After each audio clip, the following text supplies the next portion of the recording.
नमस्कार, मी शनाया.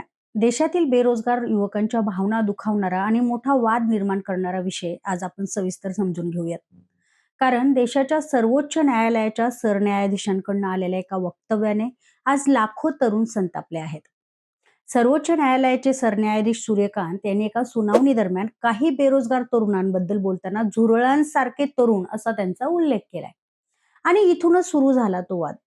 कारण प्रश्न फक्त एका शब्दाचा नाही, तर त्या शब्दामागच्या मानसिकतेचा आहे. तर सुरुवातीला आपण हे नेमकं प्रकरण काय आहे ते समजून घेऊयात. सरन्यायाधीश सूर्यकांत आणि न्यायमूर्ती जॉय मल्ल्या बागची यांच्या खंडपीठासमोर वरिष्ठ अधिवक्ता पद नामासंदर्भातील एक याचिका होती. एका वकिलाने वरिष्ठ अधिवक्ता पद मिळवण्यासाठी प्रयत्न केल्याचा आरोप न्यायालयासमोर आला. त्यावर खंडपीठाने तीव्र नाराजी व्यक्त केली आणि न्यायालय म्हणालं की समाजात आधीच काही परजीवी प्रवृत्ती सक्रिय आहेत, ज्या व्यवस्थेवर त्या हल्ला करतायत. तुम्हालाही त्यांच्यात सामील व्हायचं आहे का? इथपर्यंत प्रकरण त्या वकिलापुरतं होतं. पण पुढे जे बोललं गेलं ते संपूर्ण देशाचं लक्ष त्या वाक्याने वेधलं गेलं.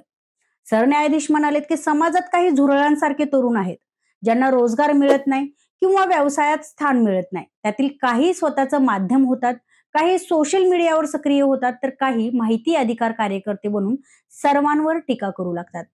आता प्रश्न असा आहे की ही टिप्पणी खरंच फक्त काही लोकांबद्दल होती का, की देशातील बेरोजगार युवकांबद्दल एक धोकादायक दृष्टिकोन यातनं दिसतो? कारण आज भारतातील परिस्थिती काय आहे? लाखो तरुण बेरोजगार आहेत. स्पर्धा परीक्षांसाठी मुलं 5-5 वर्ष आयुष्य घालवतात. UPSC, MPSC, SSC, railway, police भरती, कुठे पेपर फुटी, कुठे निकाल रखडलेले, तर कुठे भरती प्रक्रिया कोर्टात अडकलेली. एका मुलाने आईवडिलांचं कर्ज काढून अभ्यास केला, दुसऱ्याने गाव सोडून शहरात रूम घेतली. काहींनी नोकरीची आशा ठेवून तारुण्य घालवलं आणि शेवटी काय मिळालं? अनिश्चित भविष्य. आणि अशा परिस्थितीत जर तो युवक सोशल मीडियावर बोलू लागला, युट्यूबवर प्रश्न विचारू लागला, RTI टाकू लागला, तर त्यांना तो झुरळ होतो का? हा प्रश्न आज देशातील लाखो युवक विचारतायत. लोकशाहीत व्यवस्थेला प्रश्न विचारणं हा गुन्हा नाही. संविधानाने नागरिकाला अभिव्यक्ती स्वातंत्र्य दिलं आहे. सरकारवर प्रश्न विचारण्याचा अधिकार दिलाय. न्यायालयावर टीका करण्याचा देखील अधिकार दिलाय, पण मर्यादित. पण आज परिस्थिती अशी झाली आहे की जो युवक प्रश्न विचारतो तो लगेच कोणाच्या ना कोणाच्या निशाण्यावर येतो. कधी त्याला ट्रोल केलं जातं, कधी अराजकवादी असं म्हटलं जातं, तर कधी देशद्रोही आणि आता झुरळ. आज अनेक तरुण स्वतंत्र पत्रकारिता करतात.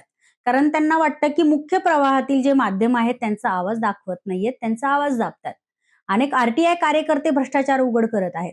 अनेक सोशल मीडिया क्रिएटर्स बेरोजगारी, पेपरफुटी, शेतकरी प्रश्न, सरकारी भरती यावर बोलतायत. हे लोकशाहीचं लक्षण आहे की व्यवस्थेविरोधातलं युद्ध? सरन्यायाधीशांच्या वक्तव्यातील सर्वात गंभीर भाग म्हणजे बेरोजगारी आणि व्यवस्थेवर टीका करणं याची जोड लावली गेली.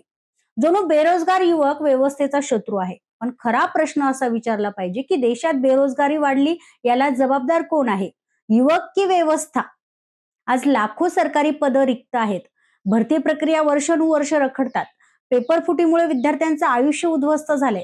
काही तरुण नैराश्यात जातात. काहींनी आत्महत्या देखील केली आहे आणि आत्महत्या करतात देखील.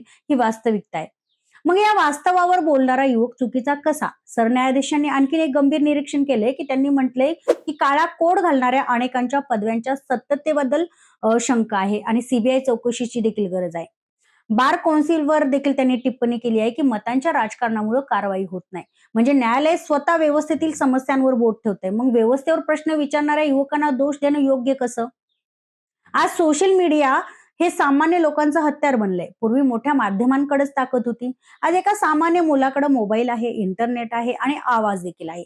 हीच गोष्ट व्यवस्थेला अस्वस्थ करते का? कारण पूर्वी सामान्य माणूस गप्प बसायचा. आज तो व्हिडिओ बनवतो, पोस्ट लिहितो, पोस्ट टाकतो, RTI टाकतो आणि लाखो लोकांपर्यंत तो व्हिडिओ देखील पोहोचतो. हा बदल आहे आणि हा बदल अनेकांना अस्वस्थ करतोय. पण लक्षात ठेवा, लोकशाहीत नागरिक गप्प बसण्यासाठी नसतो, तो प्रश्न विचारण्यासाठीच असतो. आजचा युवक रोजगार मागतोय, न्याय मागतोय, पारदर्शक भरती मागतोय, पेपर फुटी थांबवण्याची मागणी करतोय. हा गुन्हा आहे का? आज लाखो विद्यार्थी रस्त्यावर आंदोलन करतायत.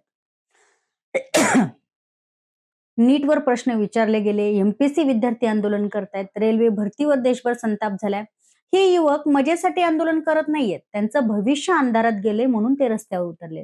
आणि त्याच युवकांना जर सर्वोच्च न्यायालयाच्या खुर्चीतनं झुरळ अशी उपमा मिळाली तर संताप होणार नाही का? कारण न्यायालय ही सामान्य माणसाची शेवटची आशा असते. लोक सरकारवर विश्वास ठेवतील किंवा नाही, पण न्यायालयावर ठेवतात. म्हणून त्या खुर्चीतनं निघणारा प्रत्येक शब्द हा महत्वाचा असतो. देशातील सर्वोच्च न्यायाधीशांकडनं लोकांना संवेदनशीलतेची अपेक्षा असते. विशेषतः त्या युवकांसाठी जे आधीच मानसिक, आर्थिक आणि सामाजिक दबावाखाली जगतायत. आज भारतातील बेरोजगारी हा फक्त आकडा नाही, तो लाखो घरांचा संघर्ष आहे. एका आईची चिंता आहे, एका वडिलांचं अपूर्ण स्वप्न आहे, एका तरुणाचा हरवत चाललेलं तारुण्य आहे. आणि या सगळ्यांवर जर उपहासाची भाषा वापरली गेली तर समाजात संताप निर्माण होणारच. पण या प्रकरणातनं एक मोठा प्रश्न समोर आलाय, की व्यवस्थेला प्रश्न विचारणारे लोक खरंच इतके त्रासदायक वाटतात का? कारण इतिहास सांगतो, की प्रश्न विचारणाऱ्यांनीच समाज बदलला आहे. त्यामध्ये डॉक्टर बाबासाहेब आंबेडकरांनी प्रश्न विचारलेले आहेत, भगतसिंगांनी प्रश्न विचारलेले आहेत, लोकमान्य टिळकांनी प्रश्न विचारलेले आहेत, महात्मा फुलेंनी प्रश्न विचारलेले आहेत. म्हणून प्रश्न विचारणारा युवक देशद्रोही नसतो, तो लोकशाही जिवंत ठेवतो. आज युवक विचारतायत, की आम्ही बेरोजगार आहोत म्हणून आमची किंमत नाही का? आम्ही सोशल मीडियावर बोलतो म्हणून आम्ही झुरळ झालो का? आम्ही आर-टी-आय टाकतो म्हणून आम्ही व्यवस्थेचे शत्रू आहोत का? हे प्रश्न दुर्लक्षित करून चालणार नाहीत. कारण आजचा युवक जागा झालाय. तो माहिती घेतोय, तो बोलतोय, तो प्रश्न विचारतोय आणि कदाचित हाच बदल काहींना अस्वस्थ देखील करतोय. शेवटी एकच, देशाचा युवक झुरळ नाही, तो या देशाचं भविष्य आहे. त्यांच्या हातात मोबाईल आहे, पण त्याच हातात उद्याचा भारत देखील आहे.